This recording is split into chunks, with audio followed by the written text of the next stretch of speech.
Hello বন্ধুরা, technical PV সরকার চ্যানেলে আপনাদের সকলকে স্বাগত জানাই। আমি প্রতিনিয়ত আমার চ্যানেলে সরকারি প্রকল্পের নতুন নতুন আপডেটগুলো নিয়ে আসি। তেমনি আজ আমি আপনাদের জন্য এক বিরাট নতুন আপডেট নিয়ে এসেছি। পশ্চিমবঙ্গে চালু হলো দুয়ারে শিল্প প্রকল্প। কি কি সুবিধা পাবেন বা কিভাবেই আবেদন করবেন এই প্রকল্পে বিস্তারিত জানতে পুরো ভিডিও দেখুন। পুরো ভিডিও না দেখলে কিছু বিস্তার না, তাই পুরো ভিডিও দেখার অনুরোধ রইল আপনাদের সকলের কাছে। তাই আর দেরি না করে ভিডিওটিকে শুরু করছি। ভিডিওটি ভালো লাগলে লাইক করবেন, কমেন্ট করবেন, বন্ধুদের সঙ্গে শেয়ার করবেন এবং আমার চ্যানেলে নতুন হয়ে থাকলে চ্যানেলটিকে সাবস্ক্রাইব করবেন। ধন্যবাদ, পাশে থাকবেন। আপনি কি পশ্চিমবঙ্গের বাসিন্দা, কোনো ক্ষুদ্র বা মাঝারি ব্যবসায় রয়েছেন? তবে দুয়ারে শিল্প প্রকল্পের মাধ্যমে এবার রাজ্যের তরফ থেকে বড় সুবিধা পেতে চলেছেন, কারণ পশ্চিমবঙ্গ সরকার এমএসএমই বিভাগ বা ক্ষুদ্র মাঝারি ও ছোট শিল্প দপ্তর সম্প্রতি দুয়ারে শিল্প শিবিরের মাধ্যমে রাজ্যের ক্ষুদ্র ও মাঝারি শিল্পকে কেন্দ্রের বিভিন্ন প্রকল্পের সুবিধা পাইয়ে দেওয়ার উদ্যোগ নিয়েছে। ব্লক স্তরে এই ক্যাম্পগুলি সফলভাবে পরিচালনার জন্য প্রাইস ওয়াটারহাউস কুপার্সকে পরামর্শদাতা হিসাবে নিয়োগ করা হয়েছে। দুয়ারে শিল্প প্রকল্প কি ও কি সুবিধা পাবেন?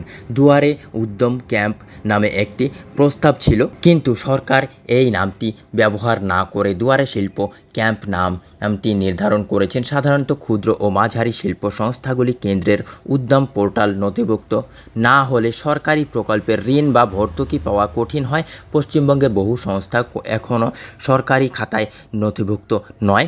এই সমস্যা সমাধানের লক্ষ্যে প্রতিটি ব্লকে ক্যাম্প আয়োজনের উদ্যোগ নেওয়া হয়েছে।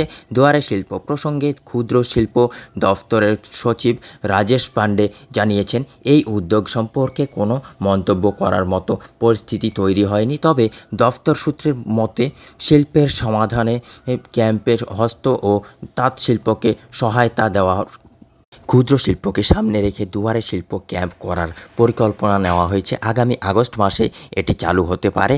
দুয়ারে সরকারের অংশ না হয়ে এটি শিবিরের আলাদাভাবে আয়োজন করা হবে। ক্ষুদ্র শিল্প দফতরের এক কর্তা জানিয়েছেন, এই ক্যাম্পের মাধ্যমে ক্ষুদ্র ও মাঝারি শিল্প সংস্থাগুলিকে সরকারি সহায়তা দেওয়া হবে এবং উদ্যম পোর্টালে নথিভুক্ত করা হবে। 25শে জুন প্রাইস ওয়াটারহাউস কুপার্সকে প্রতিনিধিরা ফসমির কর্তাদের সঙ্গে বৈঠক করেছেন এবং ক্যাম্প সফল করতে কী কী উদ্যোগ নেওয়া হবে তা আলোচনা করেছেন।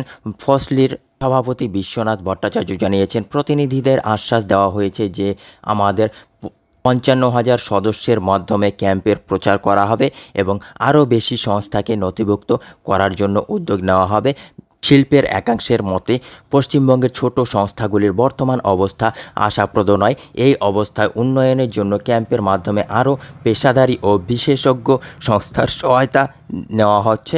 এটি কতটা সফল হয় তা সময়ই বলবে। বন্ধুরা, এই ছিল আজকের আপডেট।